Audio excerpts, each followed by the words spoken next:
अस्सलाम वालेकुम नाज़रीन, उम्मीद है आप सब लोग खैरियत से होंगे। नाज़रीन, इस वीडियो में हम पाकिस्तान और आईएमएफ के दरमियान रिलेशनशिप के ऊपर बात करेंगे। नाज़रीन, पाकिस्तान ने आईएमएफ की जो मेंबरशिप है वो 1950 में हासिल की और तब से लेकर आज तक हम तकरीबन 23 बार आईएमएफ के साथ प्रोग्राम साइन कर चुके हैं। दुनिया में ये सबसे हाईएस्ट नंबर है, यानी दुनिया में और कोई भी मुल्क आईएमएफ के पास इतनी बार नहीं गया जितनी बार पाकिस्तान यानी 23 बार गया है। अगर हम इसकी एवरेज निकालें तो ये तकरीबन 3 साल के बाद, यानी हर 3 साल के बाद हम आईएमएफ के पास जा रहे हैं। और जैसे कि आप लोग आईएमएफ के साथ प्रोग्राम्स को समझ ही चुके हैं, कोई 2-3 साल तो हमारा प्रोग्राम चलता है। जैसे कि पिछले 2 प्रोग्राम्स हमने किए हैं, एक नून लीग के दौर में और एक पीटीए के दौर में। तो इसका मतलब फिर ये निकलता है कि हम 1958 में जब हमने पहला अपना प्रोग्राम आईएमएफ के साथ साइन किया, तब से लेके आज तक हम आईएमएफ के साथ जो ना प्रोग्राम्स में शामिल हैं और हम आज तक आईएमएफ के उस प्रोग्राम या उस दलदल से नहीं निकल सके। नाज़रीन, आपने अक्सर सियासी जमातों और हुकूमतों को ये नारा लगाते हुए सुना होगा कि हमने आईएमएफ का प्रोग्राम कामयाबी से मुकम्मल कर लिया है और पाकिस्तान को मुआशी दलदल से निकाल कर हमने मुआशी तरक्की की राह पर गामजन कर दिया है। मगर अगर हकीकत में देखा जाए तो ये महज एक सियासी नारे के सिवा इसमें कोई हकीकत नहीं होती। क्योंकि नाज़रीन, 1958 में पाकिस्तान ने पहला प्रोग्राम आईएमएफ के साथ साइन किया था। उसके बाद नाज़रीन हमने 1965, 1968, 1972, 1973, 74, 77, 1980, 1981, 1988, 1993, 1994, 1995, 97, 2000, 2001, 2008, 2013 एंड 2019। इस तरह हम तकरीबन 23 बार आईएमएफ के पास जा चुके हैं। और अगर आप इन सारे टेन्यूर्स को देखें तो तकरीबन हर पॉलिटिकल पार्टी और हर गवर्नमेंट आईएमएफ के पास गई है। और ये तकरीबन आपका एक मुकम्मल एक टाइम पीरियड बनता है जो 1958 से लेके 2022 तक हम आईएमएफ के साथ प्रोग्राम में रहे हैं और अभी भी हम आईएमएफ के पास जाने की कोशिश कर रहे हैं। अगर ये हुकूमत नहीं भी जाती तो अगली आने वाली हुकूमत का जो पहला कह लें कि मेन ऑब्जेक्टिव होगा वो आईएमएफ के साथ प्रोग्राम को साइन करना होगा। तो लिहाजा हम आज तक, और नाज़रीन ये याद रहे कि आईएमएफ के पास तब जाया जाता है जब कोई भी मुल्क एमरजेंसी की सूरत हाल में होता है। दुनिया ने आईएमएफ के पास तब गई जब उसके जो इकोनॉमिक सिचुएशन थी वो एमरजेंसी की सूरत हाल में थी। खुद इंडिया की एग्जांपल ले लें तो इंडिया अभी तक सिर्फ 7 मरतबा आईएमएफ के पास गया है। पहली बार ये 1957 में गया था, दूसरी बार ये 1962 में, जैसे कि आप जानते हैं कि 1960s में इसकी चाइना के साथ जंग भी हुई थी, तो लिहाजा एक जेन्युइन रीज़न बनती है। इसी तरह से 1963 और 1965, तो ये टाइम पीरियड भी उसके लिए जंगी एतबार से कोई अच्छा टाइम पीरियड नहीं था कि 1960s में जंग के बाद वो एक क्राइसिस का शिकार था चाइना के साथ जंग की वजह से। 1965 में उसकी पाकिस्तान के साथ जंग हुई, तो लिहाजा इसमें एक समझ आती है कि वो एक क्राइसिस का शिकार होंगे, तो जिसके बायस उनको आईएमएफ की ज़रूरत थी। इसके बाद नाज़रीन इंडिया 1981 और 1991 में आईएमएफ के पास गया। इसमें याद रहे नाज़रीन कि 1991 वो टाइम पीरियड था जब इंडिया भी एक इंतहाई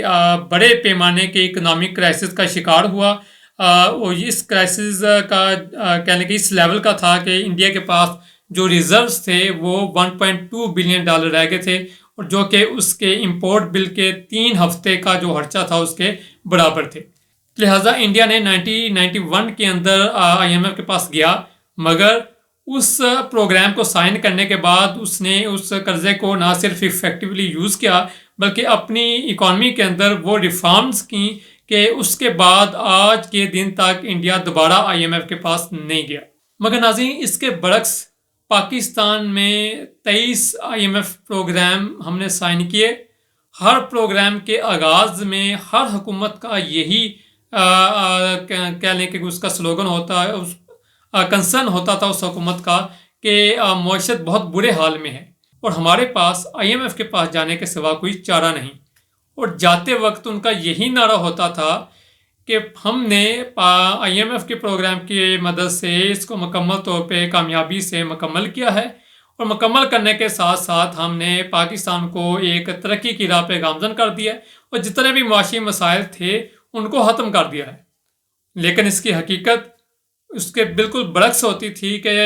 وہ حکومتیں اپنے آخری سال کے اندر بے اپنا کہہ لیں کہ اخراجات کرتی تھیں، کیونکہ کہہ لیں کہ سیاسی بینیفٹ حاصل کرنے کے لیے، ووٹ حاصل کرنے کے لیے ان کو لوکل لیول پہ ایکسپینڈیچرز انکریز کرنے کی ضرورت ہوتی تھی. لہٰذا وہ ایکسپینڈیچرز کو بہت زیادہ کرتی تھی، جس کی وجہ سے آپ کا جو ڈیفیسٹ تھے وہ دوبارہ کریٹ ہو جاتے تھے اور اگلی آنے والی حکومت کے لیے دوبارہ وہی حالات کریٹ ہو جاتے تھے، جس کے باعث پھر اس گورنمنٹ کی بھی یہی مجبوری ہوتی تھی کہ وہ آئی ایم ایف کے پاس جائے اور وہاں سے ریزرو لے کے آئے اور جو اس کے ڈیفیسٹ ہیں ان کو وہ کہہ لیں کہ کور کرے، اور کور کرنے کے بعد وہ 2-3 سال سٹیبل رہتے ہیں اور اپنے آخری سال کے اندر پھر دوبارہ سے اسی پیٹرن کے تحت وہ ایکسپینڈیچرز کرتے ہیں. اور ایکسپینڈیچرز کرتے ہوئے تو یہ ایک ہمارا بزنس سائیکل ہمیں نظر آتا ہے پاکستان کی اکانومی میں، کہ جس کے اندر ہمارے ہر 2-3 سال کے بعد ہمیں یہ ضرورت محسوس ہوتی ہے کہ ہم آئی ایم ایف کے پاس جائیں، اور ہر حکومت آئی ایم ایف کے پاس جاتی ہے بجائے اس کے کہ وہ اپنی اکانومی میں ریفارمز کرے، اپنی اکانومی میں وہ اصلاحات لے کر آئے جس کے تحت ہم اپنی معیشت کو ان بنیادوں کے اوپر استوار کر سکیں کہ ہمیں دوبارہ آئی ایم ایف کے پاس جانا نہ پڑے. اور اس کے نتیجے میں ہوتا کیا ہے ناظرین، اب اس حقیقت سے ساری دنیا آگاہ ہو چکی ہے کہ آئی ایم ایف کی وہ کنڈیشنز ہوتی ہیں، وہ ان کی شرائط ہوتی ہیں جس کے تحت ہمیں وہ شرائط ماننی پڑتی ہیں، اور پھر ہم اپنا جو بجٹ ہے جو ہم اپنی آزادی سے بنا سکتے ہیں اس میں کافی زیادہ جو شرائط وہ آئی ایم ایف کی جب ہمیں ماننی پڑتی ہے تو وہ بجٹ ہمارا بجٹ نہیں رہتا، بلکہ وہ آئی ایم ایف کی شرائط کے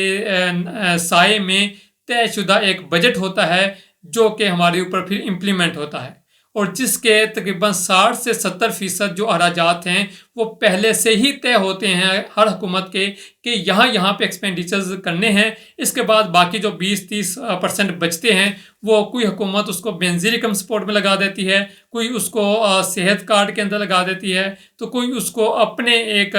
جو پولیٹیکل سلوگن ہوتا ہے اس کے تحت اس کو استعمال کرتے ہوئے تھوڑا بہت پولیٹیکل مائلیج حاصل کرنے کی کوشش کرتی ہے تاکہ وہ کوئی 2-4 ایسے سلوگن بنا سکے جس کی بیس پہ وہ آنے والا الیکشن لڑ سکے.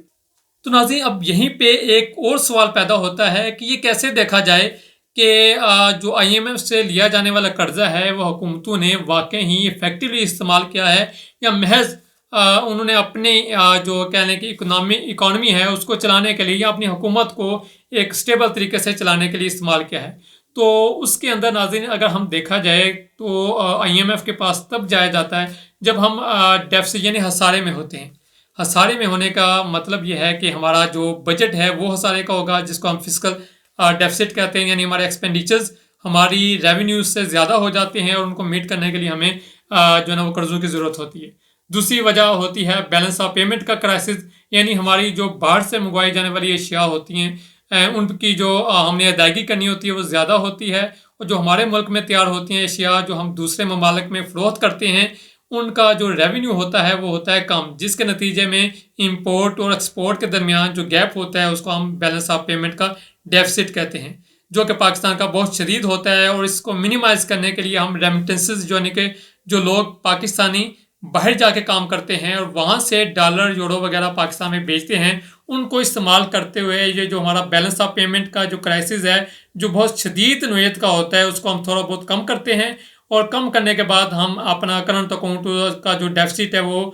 شدید لیول سے کم ہو جاتا ہے، اور باقی جو کم ہمارا کرنٹ اکاؤنٹ کا ڈیفیسٹ ہوتا ہے اس کو میٹ کرنے کے لیے ہم پھر قرضے یا لون لیتے ہیں، آئی ایم ایف سے لے لیتے ہیں یا کسی اور ادارے سے لے لیتے ہیں. لہٰذا اگر تو کسی بھی حکومت نے یہ کوشش کی ہے کہ پہلے نمبر پہ وہ اپنے ایکسپینڈیچرز کو کم کر کے اپنے ریونیوز کو بڑھا کے جو آپ کا فسکل ڈیفیسٹ ہے اگر اس کو وہ کنٹرول کر جاتی ہے، ناظرین جو معیشت سے تعلق نہیں رکھتے تو ان کے لیے فسکل ڈیفیسٹ کیا ہے؟ اپنے اخراجات اور آمدنی میں تناسب، یعنی اگر تو وہ اپنے اخراجات کو اپنی آمدنی کے برابر کر لیتے ہیں تو یہ اس کا مطلب ہے وہ بیلنس میں چل رہے ہیں، لیکن اگر ان کے اخراجات زیادہ ہوتے ہیں آمدنی کم ہوتی ہے تو اس کا مطلب ہے وہ ڈیفیسٹ ہے یعنی خسارے میں. تو اگر تو حکومت یہ اس کو ٹھیک نہیں کر رہی تو اگین آپ کو قرضہ لینا پڑے گا. دوسری جانب آپ اگر بیلنس آف پیمنٹ کا ڈیفیسٹ یا کرنٹ اکاؤنٹ ڈیفیسٹ اگر وہ آپ کا ٹھیک نہیں ہو پا رہا تو پھر بھی آپ کو फिर आप दो चीज़ों को जो है ना वो आप, एक तो आपको कर्जा लेना पड़ेगा, दूसरा अगर आपका बैलेंस ऑफ पेमेंट का डेफिसिट या करंट अकाउंट का डेफिसिट अगर आप उसको कंट्रोल नहीं कर पाते तो उसके नतीजे में भी आपको कर्जा लेना पड़ेगा। और इसका एक इफेक्ट आपकी करेंसी के ऊपर भी नज़र आता है, क्योंकि जब आपका बैलेंस ऑफ पेमेंट या करंट अकाउंट का डेफिसिट होता है तो हमारे पास जो इंटरनेशनल जो करेंसी के रिजर्व्स हैं वो कम हो जाते हैं, और जब वो कम हो जाते हैं तो उसका प्रेशर हमारी करेंसी के ऊपर आता है, जिसकी वजह से रुपया हमारा उसकी वैल्यू कम हो जाती है, उसकी जो कदर है वो पहले से कम हो जाती है और डॉलर की वैल्यू ज़्यादा हो जाती है, और उसके नतीजे में एक इन्फ्लेशन का भी इम्पैक्ट हमारी इकॉनमी के अंदर आता है। तो नाज़रीन, अगर आप इन अदाद शुमार को मज़ीद तफसील से भी देखना चाहते हैं तो आप IMF के वेबसाइट पे जाके वहाँ पे पूरी डिटेल है पाकिस्तान के केस में, तो आप ये चेक कर सकते हैं कि पाकिस्तान ने कौन से 23 प्रोग्राम्स IMF के साथ साइन किए हैं, वो किस नोयत के थे, उनका हुजम क्या था, तो उसकी मुकम्मल तफसील आपको वहाँ से मिल सकती है। हम भी ये कोशिश करेंगे कि गाहे बगाहे जो IMF के साथ होने वाले प्रोग्राम्स हैं उनकी तफसीलात आपके साथ शेयर करते रहें। तो नाज़रीन, इस नुक्ते पर आप भी सोचिएगा और कोशिश कीजिएगा कि इस पर आप फीडबैक दें, ताकि कम से कम हम अब ये वक्त की ज़रूरत है कि अब हम इन चीज़ों के ऊपर बात की जाए, इन चीज़ों को देखा जाए, क्योंकि आपके जो इलेक्ट्रॉनिक मीडिया है, जो आपका नेशनल मीडिया है या प्रिंट मीडिया है, उसके ऊपर ये बातें उस तरह से अब नहीं हो रही। तो लिहाजा ये ज़रूरत है कि सोशल मीडिया पे इन चीज़ों के ऊपर बात की जाए, सोशल सर्कल में लोगों के अंदर इन चीज़ों के ऊपर बात की जाए, ताकि जो पाकिस्तान की इकॉनमी के जो असल मसाइल हैं उनको जो है ना उनकी अवेयरनेस दी जाए, ताकि लोग जब कल को पॉलिटिकल डिसीजंस करें तो उसमें इन जो हकायक हैं उनको मद्देनज़र रखें। तो नाज़रीन, आज की वीडियो में इतना ही, मिलते हैं अगली वीडियो में, तब तक अपना ख्याल रखिएगा। अल्लाह हाफिज़।